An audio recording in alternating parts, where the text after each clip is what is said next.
بسم الله الرحمن الرحيم.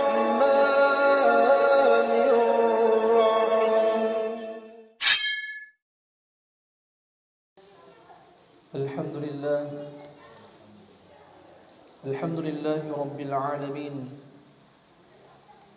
القائل في كتابه الكريم: يا أيها الذين آمنوا كونوا قوامين لله شهداء بالقسط ولا يجرمنكم شنآن قوم على ألا تعدلوا هو أقرب للتقوى واتقوا الله إن الله خبير بما تعملون. والصلاة والسلام على أشرف الأنبياء والمرسلين نبينا محمد صلى الله عليه وعلى آله وأصحابه والتابعين. أشهد أن لا إله إلا الله وحده لا شريك له، وأشهد أن سيدنا محمدا عبده ورسوله لا نبي بعده. أما بعد، فيا أيها الحاضرون اتقوا الله حق تقاته ولا تموتن إلا وأنتم مسلمون. Mengawali khutbah ini, khatib mengajak kepada seluruh jemaah, wabil khusus kepada diri sendiri, untuk terus meningkatkan ketakwaan kita kepada Allah Subhanahu wa taala. Dengan takwa kita akan mendapatkan ketenangan hati dan hidup kita akan terarah sesuai tuntunan syariat Islam.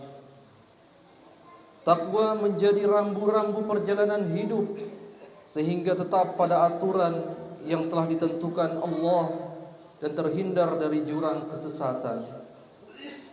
Dimanapun dan kapanpun kita harus terus menguatkan keimanan dan ketakwaan dan senantiasa melaksanakan misi utama kita di dunia ini, yakni beribadah kepada Allah Subhanahu wa taala, baik dalam keadaan sedih maupun bahagia, ataupun dalam keadaan sepi maupun ramai. Rasulullah sallallahu alaihi wasallam bersabda, "An ta'budallaha ka'annaka tarahu, fa in lam takun tarahu, fa innahu yaraka." Yang artinya, engkau beribadah kepada Allah Subhanahu wa taala seakan-akan engkau melihatnya, dan jika engkau tidak melihatnya, sesungguhnya ia melihatmu. Hadis riwayat Muslim. Hadirin sidang Jumat yang dirahmati oleh Allah Subhanahu wa taala, memasuki dan melewati masa pesta demokrasi pemilihan kepala daerah, tentu banyak dinamika yang terjadi dan harus kita tanggapi di tengah masyarakat. Perbedaan pilihan sudah pasti menjadi sebuah keniscayaan.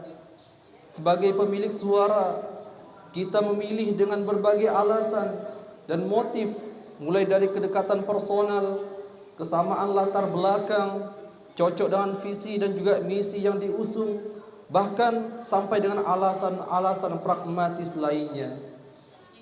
Perbedaan pilihan dalam kontestasi pesta demokrasi ini harus dikelola dengan baik oleh kita selaku masyarakat.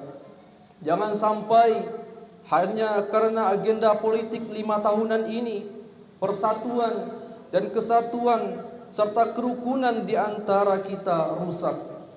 Dalam menyikapi perbedaan pilihan ini, kita harus mengedepankan toleransi dan saling menghargai serta menghormati. Hindari sikap menyalahkan pilihan orang lain dan merasa pilihan kita yang paling baik. Hindari juga menjelek-jelekkan pilihan orang lain, terlebih menyebarkan berita tidak benar seperti hoaks dan kampanye hitam. Selain melanggar nilai-nilai agama, perilaku ini juga termasuk merusak nilai-nilai sosial dan juga kemanusiaan. Terlebih, perilaku negatif seperti ini bisa dengan mudah dilakukan di era media sosial saat ini, sehingga kita harus berhati-hati dalam bermuamalah di dunia maya.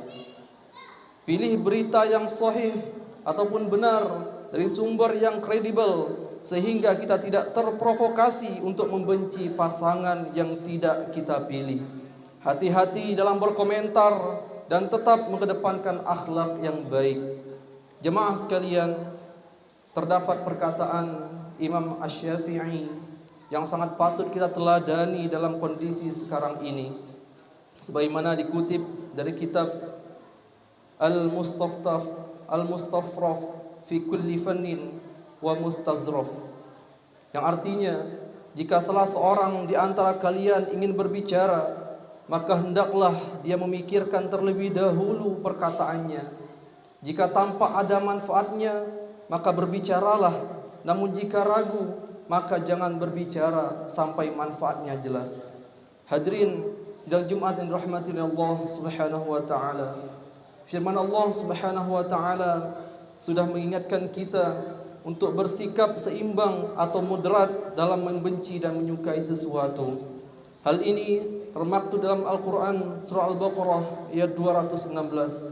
A'udzubillahi minasyaitonir rajim. Wa 'asa an takrahu syai'an wa huwa khairul lakum wa 'asa an tuhibbu syai'an wa huwa syarrul lakum. Yang artinya, boleh jadi kamu membenci sesuatu padahal itu baik bagimu, dan boleh jadi kamu menyukai sesuatu padahal itu buruk bagimu. Rasulullah SAW pun mengingatkan dalam hadis yang diriwayatkan oleh Imam At-Tirmidzi, yang artinya, cintailah orang yang engkau cintai seperlunya, karena bisa saja suatu hari dia akan menjadi musuhmu, dan bencilah orang yang kamu benci seperlunya, karena bisa jadi suatu hari kelak dia akan menjadi orang yang engkau cintai. Hadirin sidang Jumat yang dirahmati Allah Subhanahu wa taala. Dengan sikap moderat, mengedepankan persatuan dan kesatuan walaupun beda pilihan, suasana kondusif dalam kehidupan bisa dipastikan akan senantiasa berjalan. Kita harus menyadari bahwa pemilihan umum adalah bagian dari sistem demokrasi yang memberikan kita hak untuk memilih pemimpin. Namun perlu diingat bahwa pesta demokrasi ini hanya alat, bukan tujuan. Jangan sampai karena perbedaan pilihan kita terpecah belah, saling menghina, bahkan menyebarkan fitnah satu sama yang lainnya. Allah Subhanahu wa taala dalam Al-Qur'an surah Al-Hujurat ayat ke-11 mengatakan, A'udzubillahi minasyaitonir rajim. Ya ayyuhalladzina amanu la yaskhar qaumun min qaumin 'asa an yakunu khairan minhum. Yang artinya, wahai orang-orang yang beriman, janganlah satu kaum mengolok-olok kaum yang lain, karena boleh jadi mereka yang diolok-olok itu lebih baik daripada mereka yang mengolok-olok. Kita harus belajar dari pengalaman pesta demokrasi di Indonesia yang sudah terjadi berkali-kali. Polarisasi di tengah masyarakat muncul akibat berpolitik yang tidak sehat serta menggunakan identitas dan sentimen agama untuk meraup suara. Polarisasi ini menjadikan hubungan keluarga, bertetangga, pertemanan, dan relasi-relasi lainnya menjadi renggang dan juga jauh. Hanya karena beda pilihan politik, permusuhan antara pendukung muncul dan terjadi dalam jangka waktu yang lama. Sementara orang yang berkontestasi sudah bergandengan dan merangkul penuh dengan kebersamaan. Pertanyaannya, siapa yang malu dan rugi kalau sudah begini? Memang kita harus tahu jika politik itu tanpa titik dan sangat dinamis. Saat ini lawan, besok bisa jadi teman, dan sebaliknya, sekarang teman, besok juga bisa jadi lawan. Maka kata anak zaman sekarang, dalam berpolitik kita tidak boleh baperan. Hadirin sidang Jumat yang dirahmati Allah Subhanahu wa taala. Oleh karena itu, marilah kita bersikap dewasa dalam menghadapi pemilihan umum ini. Perbedaan pilihan hendaknya disikapi dengan bijak. Jangan sampai perbedaan ini menjadi alasan untuk memutus silaturahmi atau bahkan menimbulkan permusuhan. Ingatlah, setelah pemilu selesai, kita tetap hidup berdampingan sebagai saudara, tetangga, dan bagian dari masyarakat yang sama. Mari kita jadikan pesta demokrasi ini sebagai ajang untuk memperkuat ukhuwah menjaga kesantunan dan juga kesatuan serta meneladani akhlak Rasulullah sallallahu alaihi wasallam dalam menyampaikan pendapat dan memilih pemimpin.